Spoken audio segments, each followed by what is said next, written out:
Brilliant. Right, let's kick things off, I suppose. Hello, everyone. Again, we're back, pissing everyone off, probably. We haven't started yet. I know, yeah. That's how bad we've got. Like I think everyone's sick of listening to us, to be honest. But hey ho. So a few people that kind of watch this will probably recognise who we've got on today. I imagine probably seen him knocking around a few Bar somewhere in the past. Yeah, probably. Usually propping up a bar somewhere. It is the wonderful Arron Smallman, who I've known for far too long. Yeah, what's it now? 5 or 6 years? On Chester. Yes, just over 6 years, I think. Yeah. Oh, fucking hell. I know, it's a very long time ago. Time flies when you're having fun, doesn't it? Something like that, yeah. Well, when you're drunk a lot of the time. Although you were just saying you've done 91 days without drinking. That's pretty. Yeah, 91 days not drinking. So from the start of lockdown, made a little challenge to myself and just said, while this is being forced upon you, you might as well get your head in a good place. And my housemates don't drink, so that sort of social aspect was taken out of it. And it was just something that I thought, you know what, give it a try, move things forward, and how you're getting on with it. So I'm as surprised as anyone that I've got this far, but I'm still going with it. So I am. I for one am very impressed. Well, when I told you beforehand, you basically just went fuck off. Well, I'm just yeah, I am very impressed. So would you mind just doing a quick little sort of intro about yourself and kind of your career to date, I suppose, for everyone? Cool. So my name is Arron Smallman. I have been in the industry for 14 years. I was originally an alchemist bartender, way back in Manchester. I was ex-operations. I was the first actually operations for New World Trading Company. So when we started, we had 3 sites. I think Chester was the 4th, I believe, which is where me and Andy met. So Smuggler's Cove was my sort of pet project, and still that rum cabinet is my soul still lives in that, and I love it. So yeah, the operations then took a little break from the industry and travelled the world for 6 months, which was really cool. I come back and managed the Birmingham Whiskey Club, which we took from, I think it was just under 100 whiskies to nearly 400 in a year. We got nominated for Imbibes Whiskey List of the Year 2 years in a row as well, which for a new opening was pretty cool.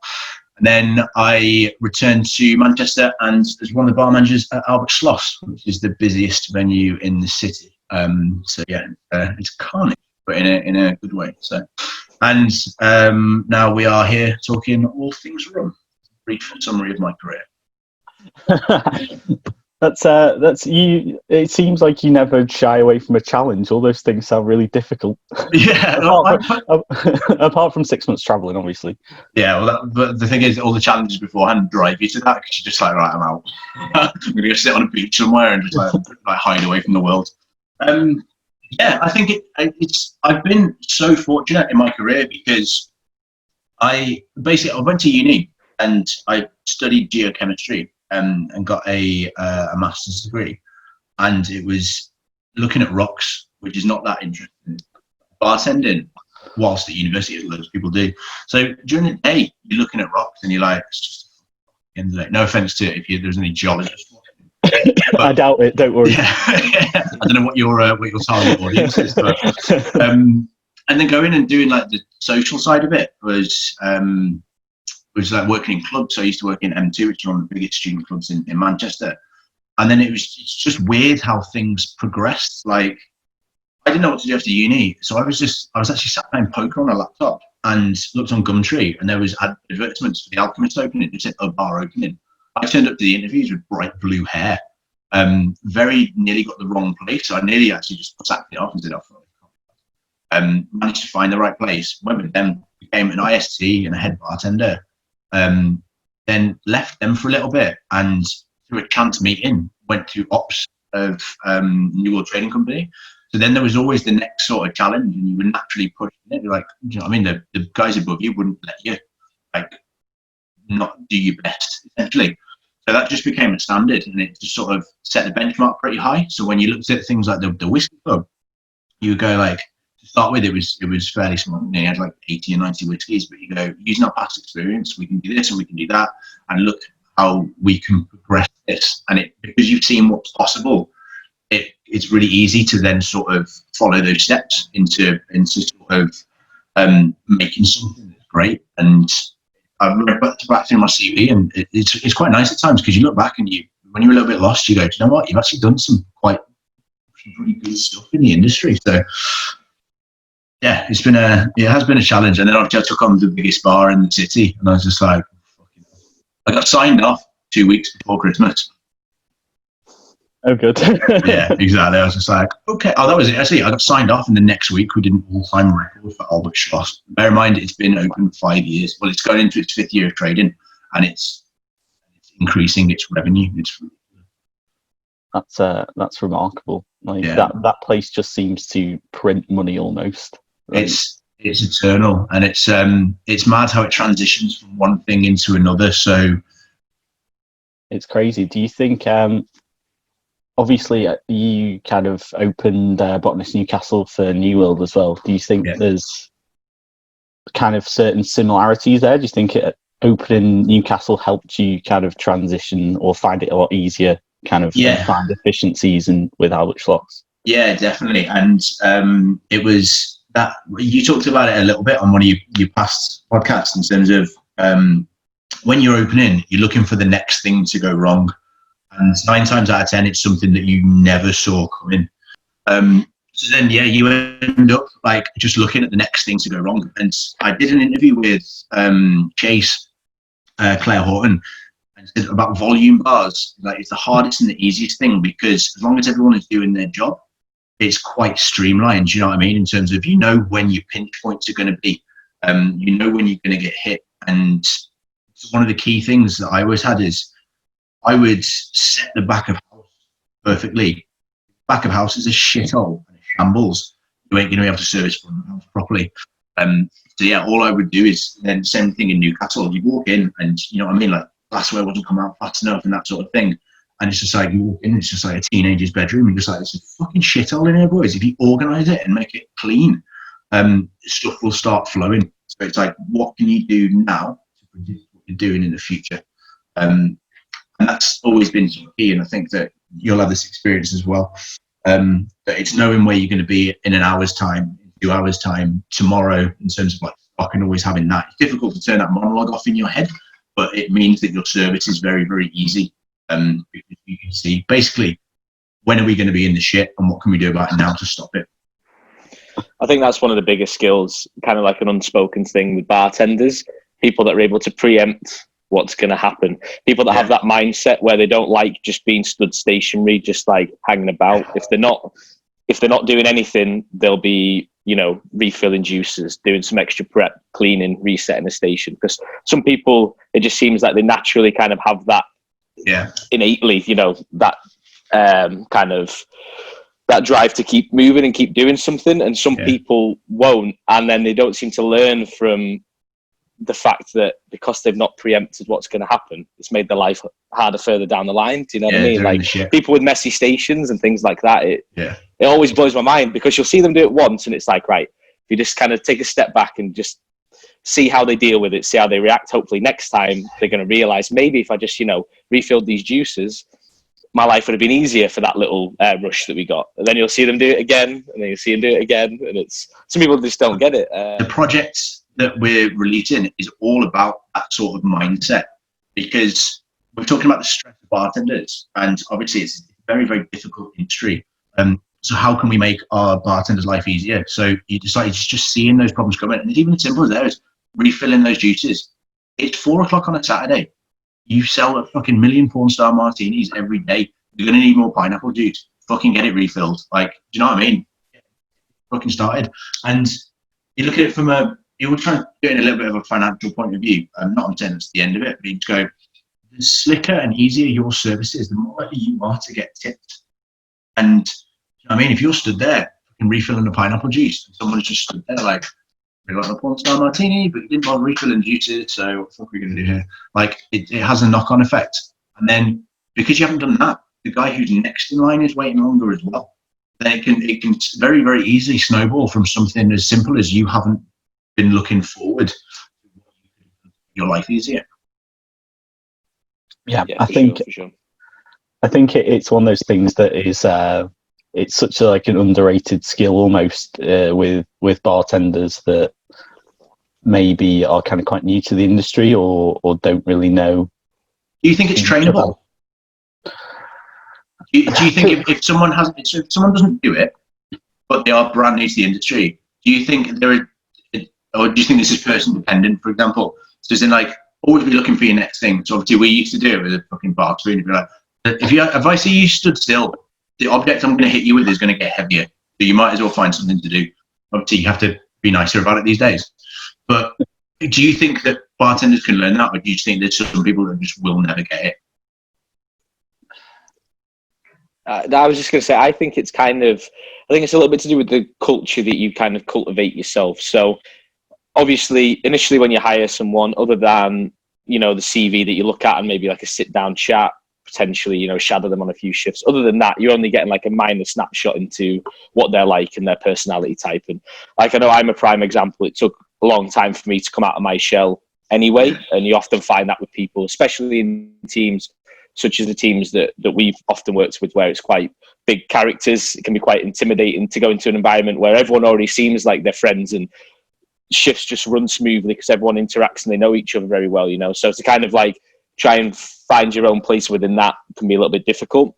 Yeah. However, I think that if you kind of cultivated a kind of workplace environment that promotes all those kind of like positive skills, like preempting what's going to happen, being really proactive, all that kind of thing, I almost think that it will naturally sort of weed out the people that aren't that bothered because they'll think it's too much work. Do you know what I mean? They'll think like, why do I have to do like a changeover for someone? Like, my shift says that I'm rotated on till 5 o'clock. I'm not going to stay till 5:20 to make sure that the stations are reset. Do you know what I mean? Whereas the people that really care will kind of take it upon themselves. Obviously with, of course, sufficient training and encouragement and whatever from the existing team.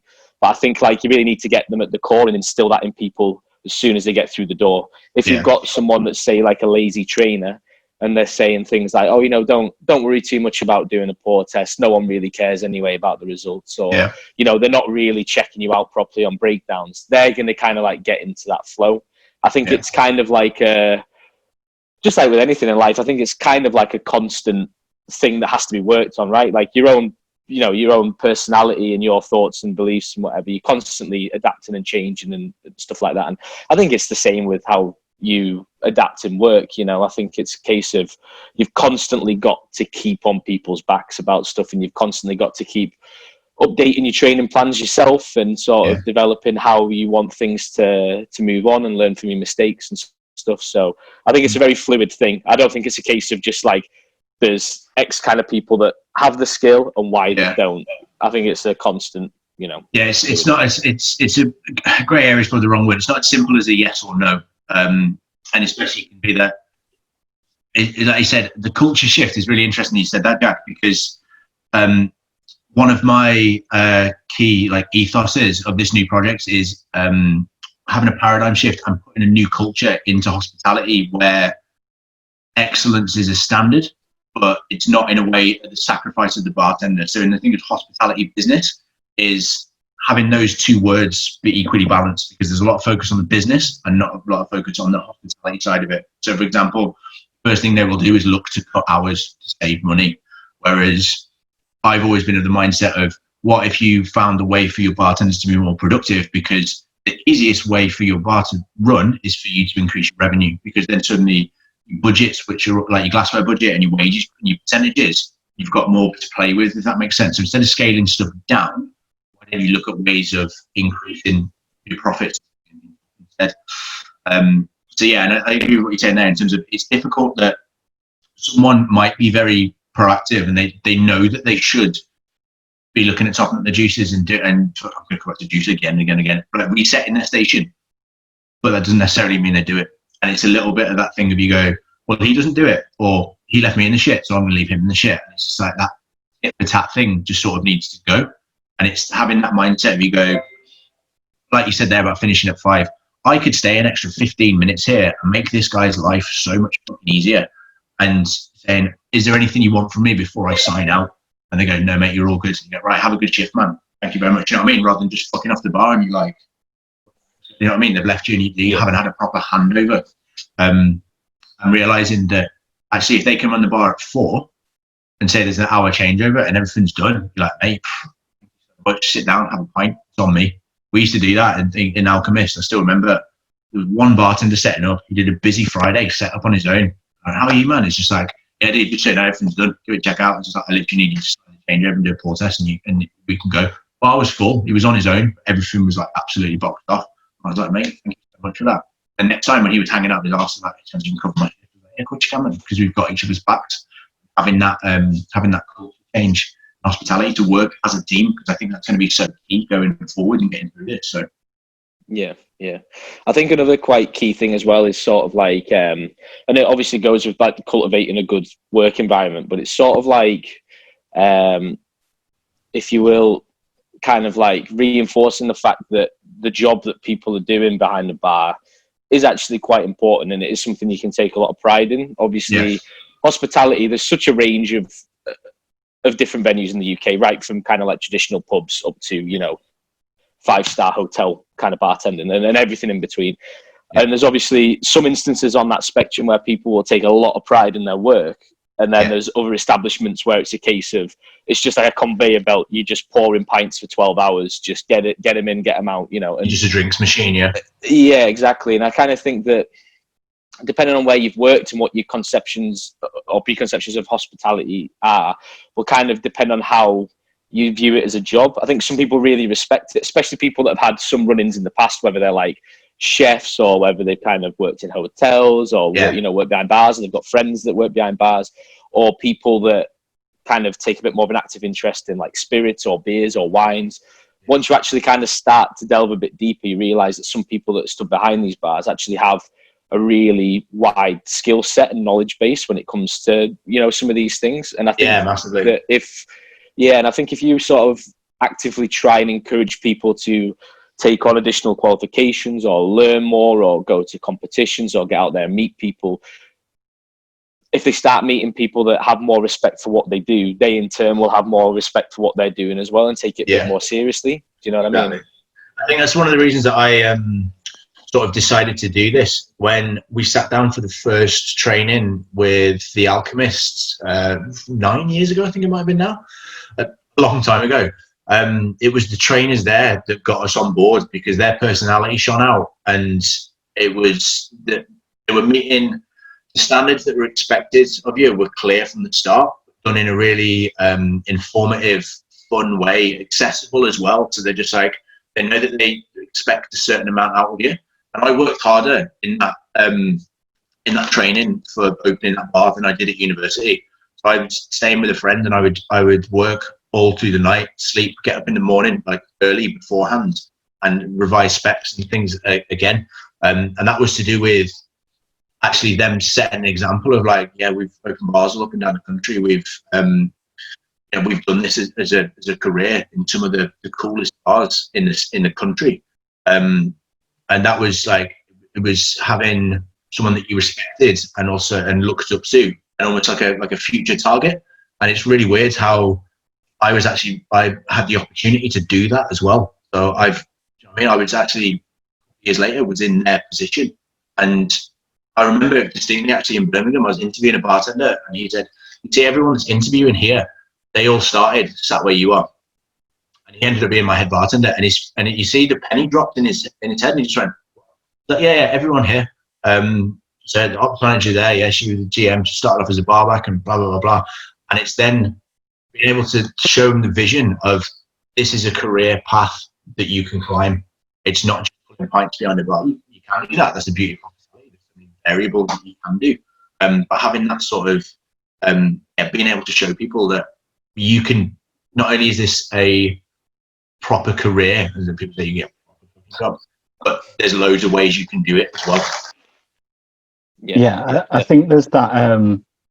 The only thing you probably can't train is that kind of. It's that almost Well, probably two things actually. The one's attention to detail. I think that's very difficult to try and train into someone, from my experience. When people say something's clean and you go, it's not. Yeah, it's when you look at it from a distance and you go, I can see it's not clean from here. Yeah, and like sort of that kind of innate sort of just care almost. It's like it's very hard to kind of teach someone to care, I suppose, and care about what they're doing, and probably kind of stems from, like you said, people they maybe interact with or people they've worked with previously, you know, in bars that maybe people aren't really that bothered. Yeah. So it kind of gets them into that kind of attitude where, oh, well, this person's my bar manager or whatever, and they don't really seem that bothered. So I could probably, you know, get a promotion but not actually be that bothered. Yeah, it's really tricky when you go, how's your breakdown? And they go, yeah, it's fine. And if you know that the duty manager that's closing is not going to step on that bar and check it out, are you going to do a good breakdown? So that's having that mindset. So it's really interesting actually. Like I've been reading a lot of development books, and one is called Atomic Habits. That's making like little changes to getting people in good habits. And one of the points is that you make good habits easy. So if you, for example, if there's things like you want to get in the habit of day dotting all your fresh produce, is you make sure that in the back of house where all their like chopping board knives and all that sort of stuff, day dots are all readily available for them.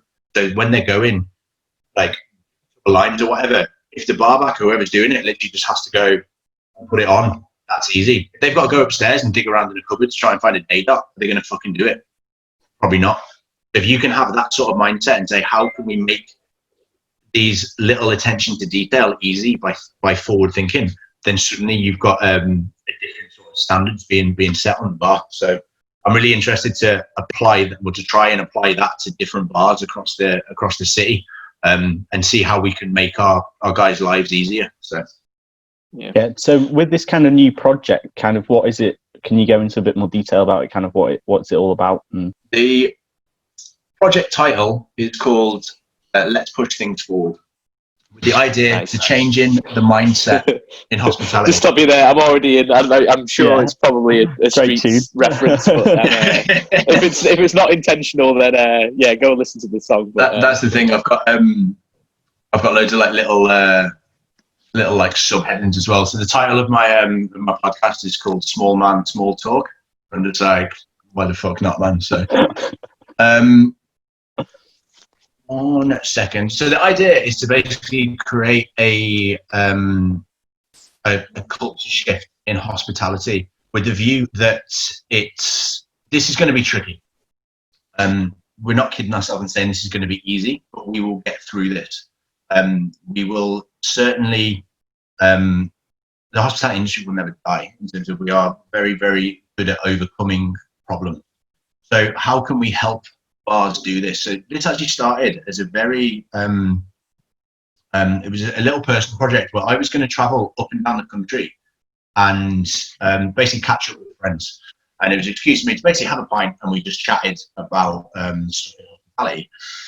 And then obviously the coronavirus and the global pandemic happened, and I was speaking to Jules, who's one of the old GM from Botanist, who owns his own boozer now in Birmingham. And he's like, well, if we could have a chat about what bars are going to be like going forward, then maybe that would be a really a big help to people, and having a sort of a platform that they could reach out to and guides to help them and ideas and that sort of thing. So I was like, yeah, cool. Let's see what we can do about it. And it just started rolling in the weirdest sort of way. So I shared a post. It's actually this Friday, tomorrow, that there's a webinar about what bars are going to be like in the future. I shared that and said, oh, I'm actually looking forward to having this little project. It's going to be my podcast. Someone got in contact with me and said, in fact, this is going live, so I can discuss it. So an old manager from Australasia who's called Evoria, he was basically doing something called Hospitality Life UK, and she got in contact with us and was like, she's going to do a project which is about the sort of compliance and back of house side of things, but with the view of, if you know how to write a rota to look after your staff, your productivity will flourish. things along that sort of line. And she is looking along the lines of things like a membership with free content and then paid content later. I'm looking at more things like social media, doing on-site training and that sort of stuff. And it just fit together really nicely in terms of raising the bar and bouncing off each other. So we've been accountable now. Right, what's your plan for the week? You give us a list of tasks that you're going to do. I'll do the same thing, and then on Friday we'll make sure that we've got them done. And we run ideas by each other, and we sort of progress from there. So it was weird how, like I said, these things happen in really, really strange ways. She was originally going to release on the start of June, and then her project got delayed. We've just both agreed to go on the 29th of June now. So that's how we want. So, the 5 key points: project relaunch. So getting bars and restaurants open again in a safe but profitable manner in the wake of the COVID-19 pandemic. Opportunity knocks. So welcoming the challenges and the restrictions in place in the future, and instead of thinking them as burdens, using them as a chance to show venues hospitality, creativity, and resourcefulness. Safe and sound. So keeping customers and staff safe while delivering a valuable customer experience and creating a secure environment for everyone. Creating and adapting to the new normal, so normal or abnormal, which is guiding staff through this tough time and making sure that we give them a chance to excel, but we prioritize staff welfare as we're going through this. And the last point is making it rain. So seeing how we can improve profit by minimizing spending, looking at other revenue streams, and simplifying and streamlining our whole service. So for example, we're looking at things where, for the sake of not of reducing our cross contamination, you might say we're going to pre-batch these drinks so that the bartender is touching less bottles as he's going, and there's less risk of spreading disease. You go, okay, that's 100% the right thing to do, but why aren't we doing that anyway? That takes the stress away from the bartender, because instead of making that one drink and he's here and he's here and he's here and he's doing this, make it easy for him to get this product onto the bar. You can reduce his stress levels, his productivity is going to go up. And that going in the future. So yeah, that's my main sort of goal, is to create that sort of paradigm shift. And it's nice that we've talked about there. We're talking about like attention to detail and forward thinking. And if we can set that as a standard, then we can keep pushing that forward to become the new normal.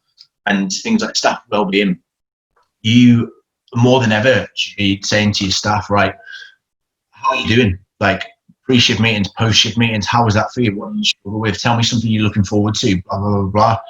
And then that should just become a standard. So your staff members don't become anonymous. You know, you might not have thought about the fact that you've got one bartender on who's been unfurloughed, and he might get lonely because he's stood on the bar on his own just churning out drinks, and he's not got you because there's no bar service. Having that mindset of, you go, right, I'm going to check in with this bartender, make sure he's all right, see if there's ways that I can help him.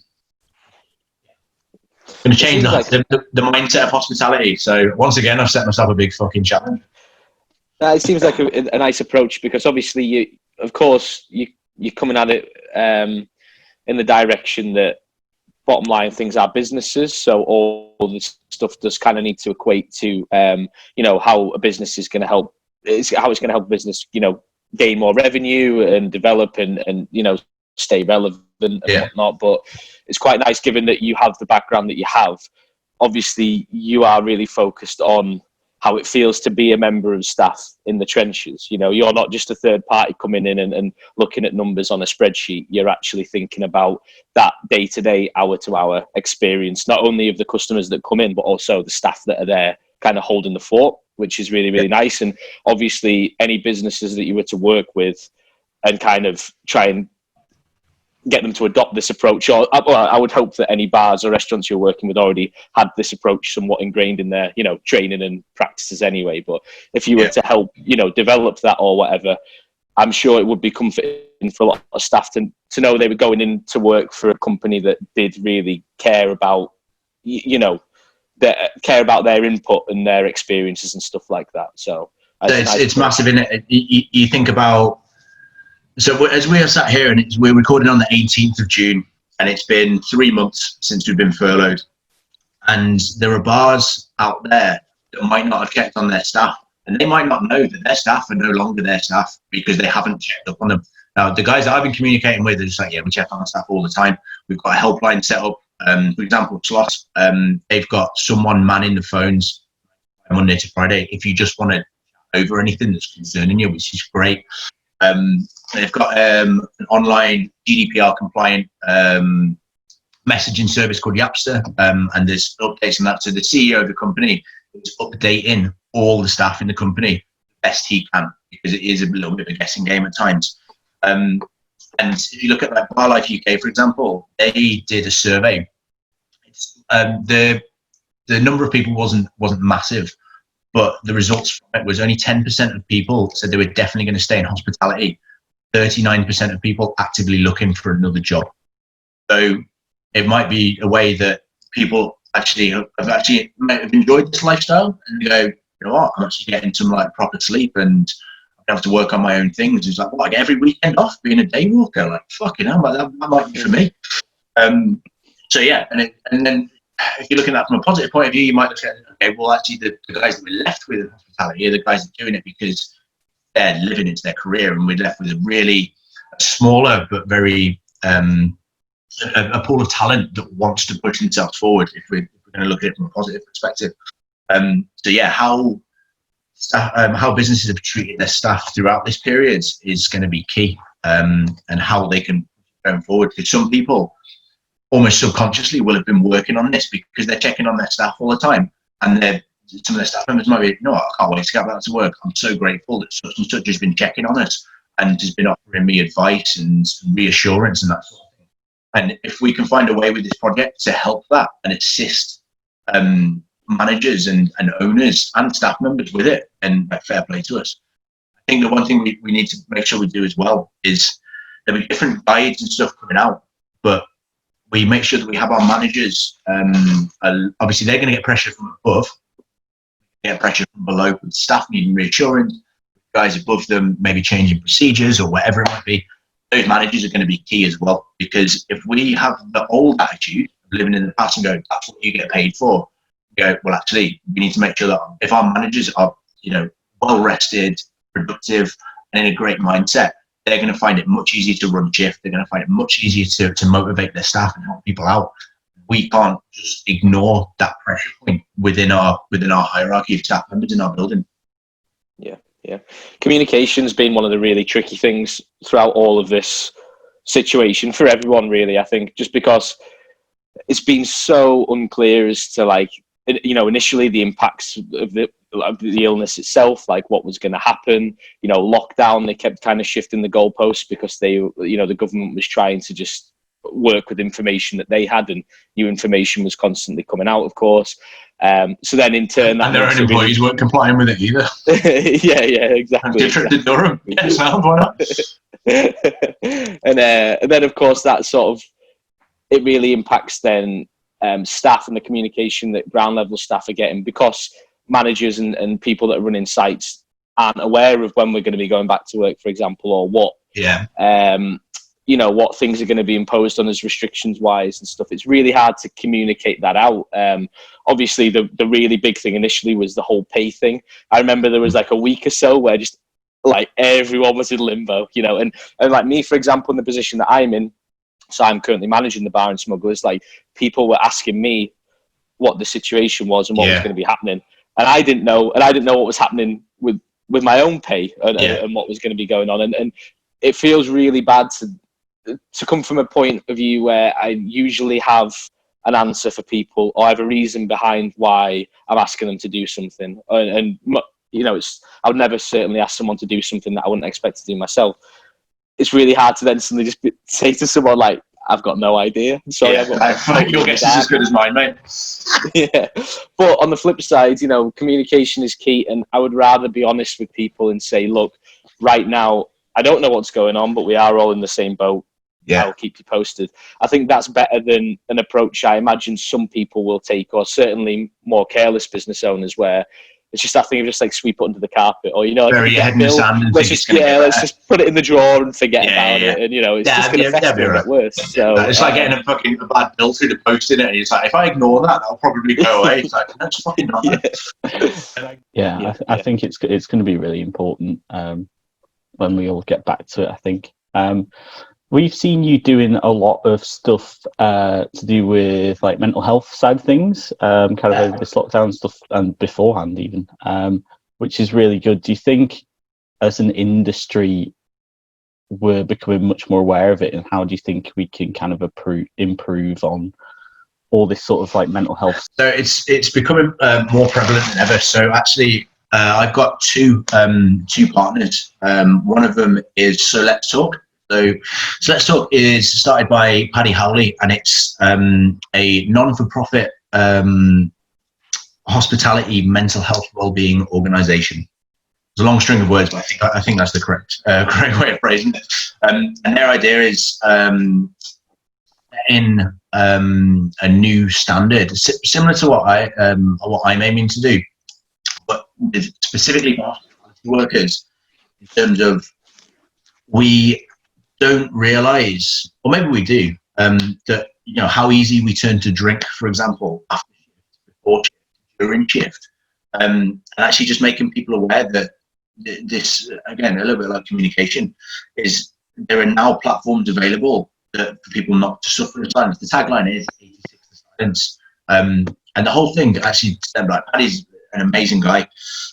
He's very open and honest about his past. And the whole thing stemmed from him not being in a very good place and wanting to make a change, and not only make a change for himself, but make a change moving forward as well. And the mental health in hospitality is now more prevalent than ever, and it is going to be key into the future. So it's getting out of those old mindsets. For example, for me,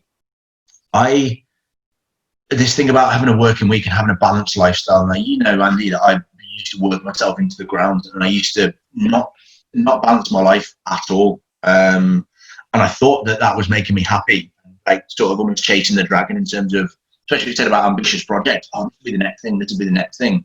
And that's the reason I took a 6 month break. So I just went, fuck this. Got a one-way ticket to Bangkok, and I tried never to come back, but they called me, so I had to come back, which is a bit unfortunate. But making people aware of there are alternatives. There are ways that you can be a bartender and have a balanced lifestyle. There are ways that you can not let this industry consume you. And the survey from BarLife UK, the two main concerns for people was if they would have a job and how they would pay their rent. Hierarchy of needs. Very few people are actually concerned about getting the virus, full stop, which I thought was quite interesting. But money is a massive, like your life is much easier when you have it. So finding ways that people can improve that going forward. So yeah, that just started really randomly as well. It was Adam Dolman tagged me in a push-up challenge. And I'd nearly commented on his, saying that like a couple of days before, saying, "Oh, you're looking really good, actually, mate." And he tagged me in it. And I was like, oh. 24 as well. I nearly got away with it without doing it. But I went, you know what? There might be ways that I can help people here. And I think it's quite interesting how I've worked on myself a lot. I'm not trying to get all like Zen and hippie and stuff here, but I have looked at what I've been doing in the past and thought, you know what, you're 32 years old. Maybe you need to cut some of this shit out. And I've worked on sort of habits and little things to put myself in a much better place than I was. I think there must be some people are struggling through this and they don't know where to turn. So even if it's just me sat in front of a camera, chatting some shit for a couple of minutes, I had the outreach of people coming to me and saying like, "Hey, thank you so much, just reaching out, loving what you're doing." It drives me forwards in terms of, you know what, it's just good that it's meeting people. But I've had people that a mate of mine, for example, she said that she stopped drinking because I've stopped drinking, and she's realised that it was making her feel like shit. So I said, "All right, man. Well, when we see each other, if we fancy it, we'll have a drink, but yeah, keep going with it." And she just said, "The world has improved massively during lockdown because of what I've been doing," and that was sort of massive for me, to be honest with you. I was just like, "Fucking hell! Hopefully, I can make a difference here with what I'm doing." So, yeah. it's been really exciting, and Paddy's been a massive help with not only self-development but guiding the sort of the project forward as well. And there's a lot of mistakes that are going to happen, but I feel I'm in the best headspace and best shape physically and mentally to deal with them that I ever have been. So yeah, it's really cool. Yeah, it's really tough. And this is another thing that we've got to bear in mind as well. Is we are in a climate where it's going to be tough going forward, and your customers are your biggest variable. And you know, in terms of, you want to keep them safe, you want them to have a good time. You don't want them interacting with each other, which is anti-hospitality, and that's very, very difficult. You are giving them a drug that lowers their inhibitions and shortens their attention span. So when you lay out some new rules for them as they drink more, they are more inclined to come up to the bar to ask for something, even though there's no bar. To go to a table that's not theirs to introduce themselves and be like, "Hi mate, isn't it nice to be out again?" And people are like, "Whoa, what are you doing? Like, you're not meant to be there." And there are bars that usually have bartenders that drink on shift. So I will never say anything about that because I've done it plenty of times. But you see it where the bartender is drinking on shift, and the further it goes, after a certain point, it inhibits your ability to do your job. So when this bartender has got new protocols and has got new ways that he has to be clean and whatever he has to do is his new normal, he or she is getting worse at them because they are drinking on. So that might be something that needs addressing. And that's tough. I don't have the perfect answer for that because every bar is running a different way. But it's another consideration that we need to have as we are reopening these bars. What then becomes the new normal? And you might have to say to people, "No, guys, I am sorry that this is what we used to do, and things have changed. But there is no drinking on shift anymore." So I think one thing to really reinforce that will probably help in moving that forward is just this whole notion of like responsibility. So obviously, as bartenders or anyone that's working in a site, you know, you are responsible for the people that are coming in. So as a bartender, you should always be keeping an eye out, you know, reading the room, seeing what's happening, you know, all in your environment. And then when people come up to the bar, obviously it's your responsibility to, you know, recommend stuff, you know, get them to try something new, be a bit knowledgeable, but also make sure what you're serving to them is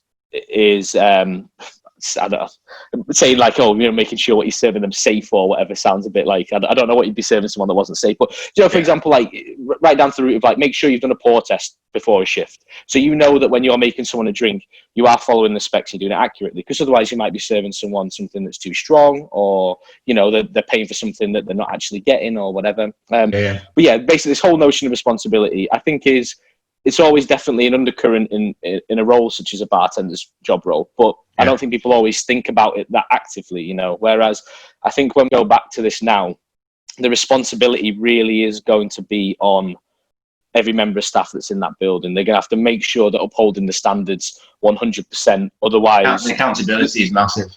Yeah, exactly. And the scrutiny that a company would come under just due to like one person's missteps one afternoon in the bar, you know, it could have a massive impact. And yeah, exactly. And I've found that the kind of, it almost ties in a little bit with the drinking thing, but I feel like the older you get, and I'm not saying any of us are old by any means, and I'm 27. I mean, but I am. But let's I can confirm that I am. But let's go on with it. Even in comparison to when I was 22, 23, I can't go out and drink like I used to do and have that stamina, you know what I mean? And that thing you were saying of kind of being there, done that, now as someone that's a little bit older, you can look back and tell the people retrospectively, some point soon you're going to hit this brick wall as well. And I know when I was younger, you know, people always say, oh, when you get to my age, you know, you can't do this anymore. And you always think that's never going to happen to me. And then all of a sudden I wake up and my back hurts as well, you know, and I'm like, oh no, I'm one of them old people complaining about my bad back. Yeah, no, it happens. This notion of responsibility, I feel like the more responsibility that you have on your shoulders, naturally, the more seriously you kind of take your job, you know. So when you're just a bartender, you kind of think, oh well, you know, there's in-store trainers above me and head bartenders, and there's not many repercussions for what I do, you know. And then as you move up IST, all of a sudden everyone that you train, if they then get on the bar and they're not that good, it's kind of on you because you've not shown them the ropes. Head bartender, you know, goes up another notch and up a notch and up a notch. I feel like if the baseline level for this responsibility is already very, very high, I think right from the get-go, really reinforcing that with every member of staff. As a result, I would hope that they would naturally kind of like take everything that they're doing a bit more seriously. You know, they need to make sure that when they do go into work, they are fully aware. They're not hungover, you know, they're not feeling a bit sluggish.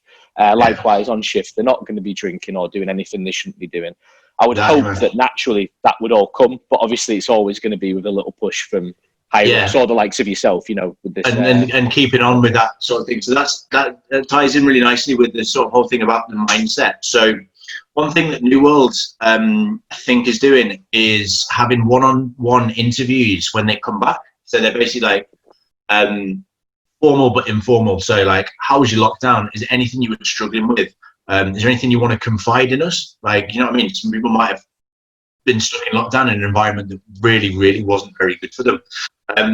And they make notes of it, so it goes on their file. So you then go, oh, such and such isn't having a good time. Because there might be some people that are like, yeah, I'm raring to go. Let's get going. And some people are like almost like stuck in a rut, and it's really hard to get out of.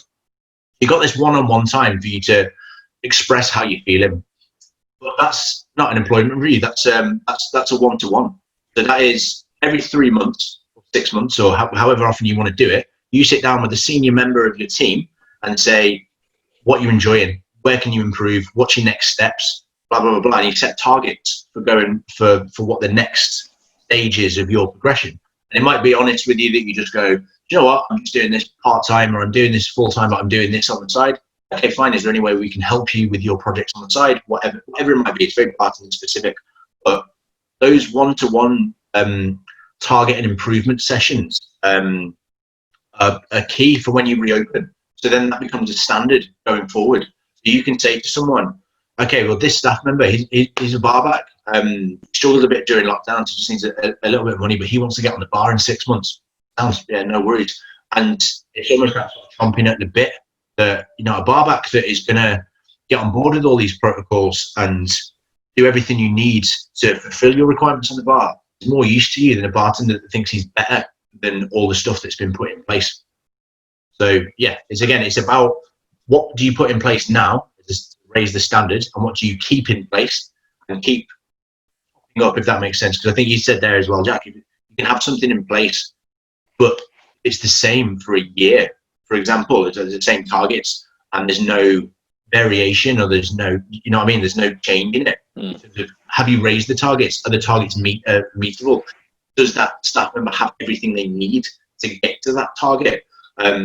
So that's where the review comes in. So you can say to them, right, we sat down 3 months ago, we talked about this. Can you tell me how you're getting on? And you go from there and then keep rolling it. And that's how you build a team. And that's how you sort of progress the individual strengths of your team as a whole. So that's what we're going for.